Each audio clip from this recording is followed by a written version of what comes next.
What's going on, everyone? So, according to Fischer, the Los Angeles Lakers are still supposed to pursue Daniel Gafford. That Daniel Gafford is still on the Lakers' radar, and they may look to go and trade, bring in a Luka Doncic kind of buddy, somebody that had some success alongside him, give you that kind of lob threat, better defensive piece. He definitely would be an upgrade over a Jackson Hayes. DeAndre Ayton's been so good for you in the starting role that I wouldn't necessarily look to bring him in.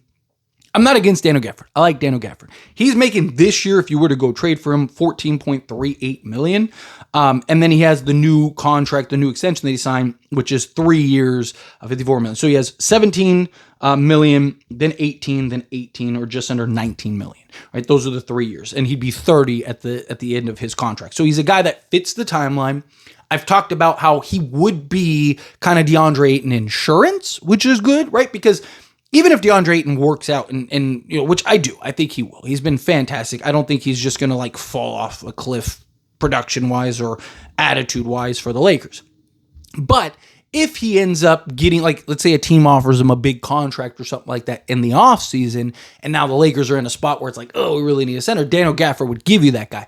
The problem is that if DeAndre Ayton continues to work and he wants to stick around, which I imagine he would, I don't know why, I think the best thing, I said this the moment we got him, the best place he could have ended up was the Lakers.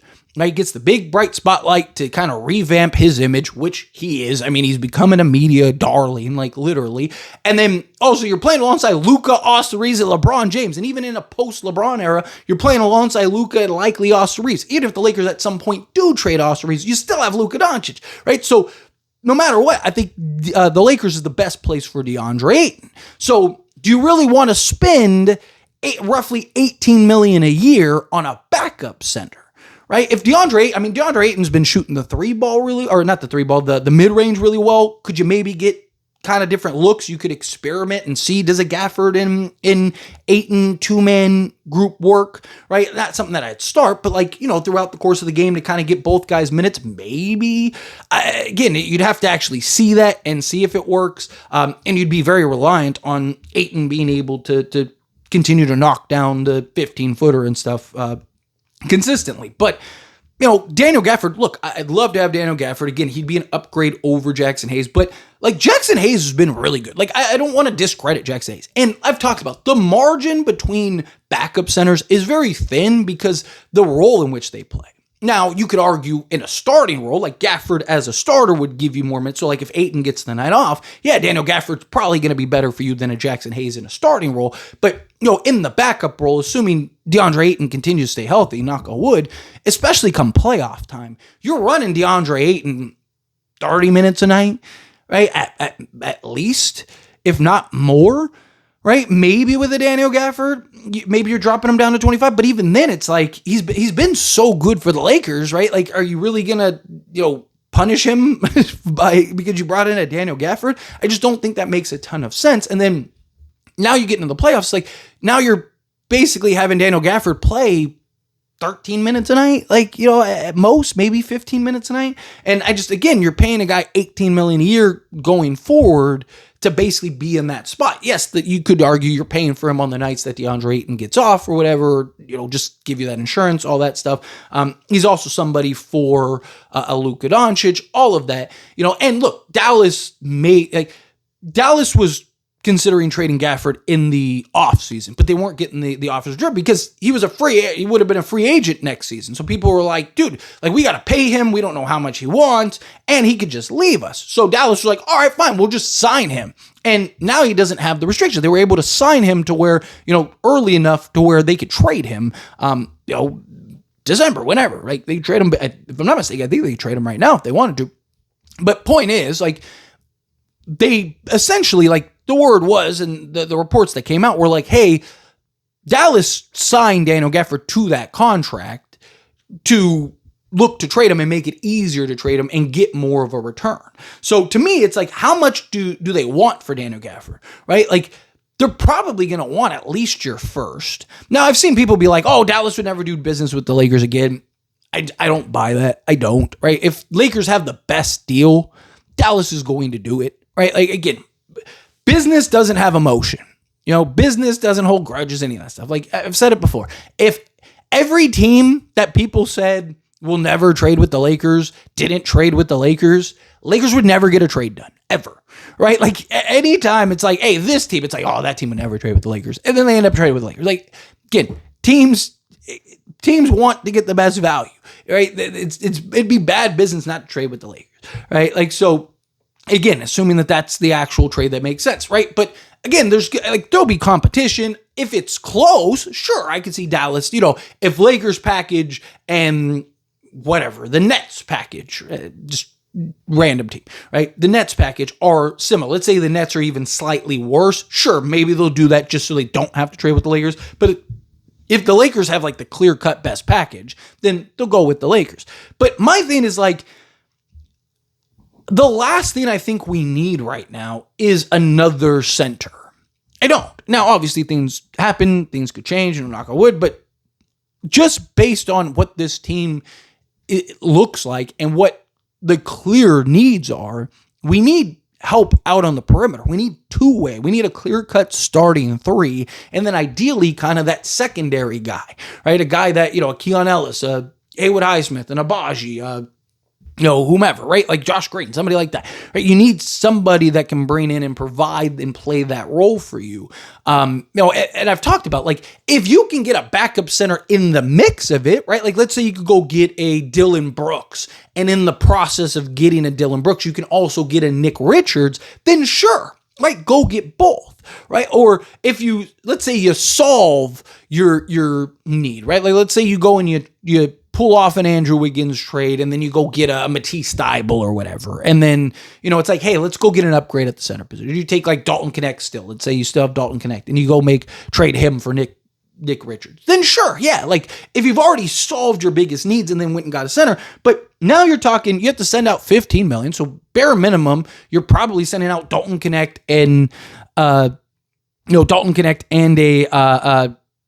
Maxi Kleba or whatever, sending Maxi Kleba back or whatever, right? Or Gabe Vincent to them, right? Maybe they'd want Gabe Vincent because, we'll see when Kyrie comes back, but their season's basically a wrap. So, yes, you could argue maybe the Lakers could get off a salary, but like the easiest way to trade for Gafford would be to just give up Rui. But again, I'm not against trading Rui.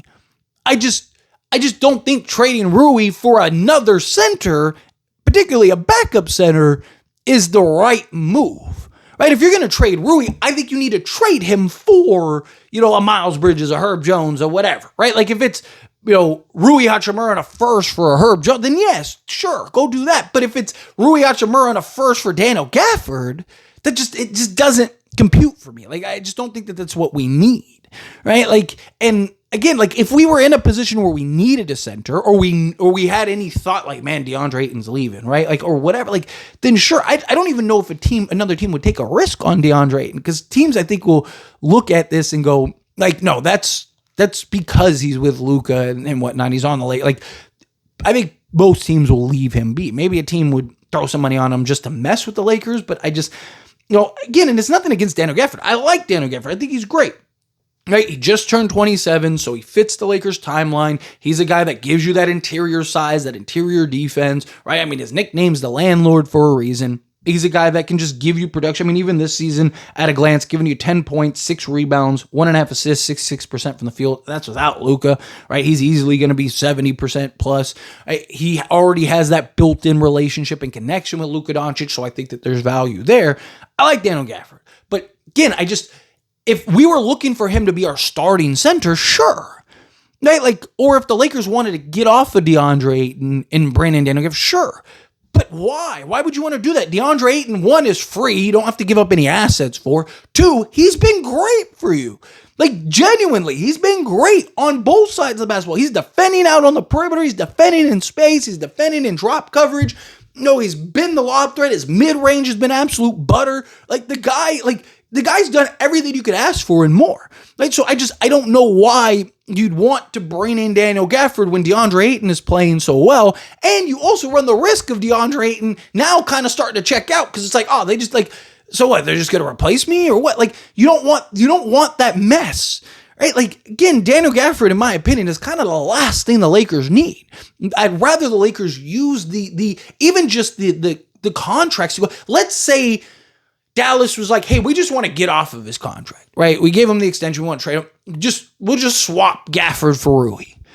Right? Like, I still don't think I'd do that. Just because, again, like, the Lakers' biggest need is wing depth. So now you lose Rui in that trade to now go get that other piece, right? Like, I'd rather go get an Andrew Wiggins or something like that. Or are you trading Jackson Hayes at that point, right? But he's only making what, $3 million? Because I think he got a little bit more than the vet minimum, right? Like, okay, sure. But again, it's like, for what? Like, how are you? I don't know. Like, maybe the Lakers go and do several trades because they have a lot of expiring contracts. I mean, you could get to like $50 million, like, no joke. Like, so to me, it's like, okay, especially if they end up trading Jared Vanderbilt, right? Because, I mean, Gabe Vincent, Maxi Kleber, Dalton Connect, and Jared Vanderbilt get you to like, I think it's like 40-something million, right? Because like Gabe Vincent's 11.5, Jared Vanderbilt I think is like 10.5, so that could put you at 22. Max Kleber gets you to 33. Dalton Connect gets you, so basically gets you to like 30. Let's call it 36 million. Let's call it 30 million just to be safe, because you probably have to fill in roster spots, especially if you're doing like a big type of trade. So let's remove Dalton Connect's salary for a moment. Let's just say those three. I mean, that gets you to like 32 million, right? Like, yeah, sure. Like, could you go get, a Daniel Gafford and then another piece? Sure. Right. Especially if you trade Rui, right? Could you get a Daniel Gafford and like technically, off the top of my head, I think technically you go get a Daniel Gafford and an Andrew Wiggins and then still have enough to like fill out your roster if you wanted to. But like, again, is that like, do you really want to use the resources to go get a Daniel Gafford? Like, I don't. But anyways, always, this is a discussion. I pass the question on you. Let me know your thoughts and opinions down in the comments. That being said, if you haven't liked this video, hit that like button. Helps me out. Helps me enjoy these types of videos. I truly appreciate it. Not subscribe channel, hit that subscribe button. Turn on the bell notifications. Appreciate y'all. See you in the next one. Thank you.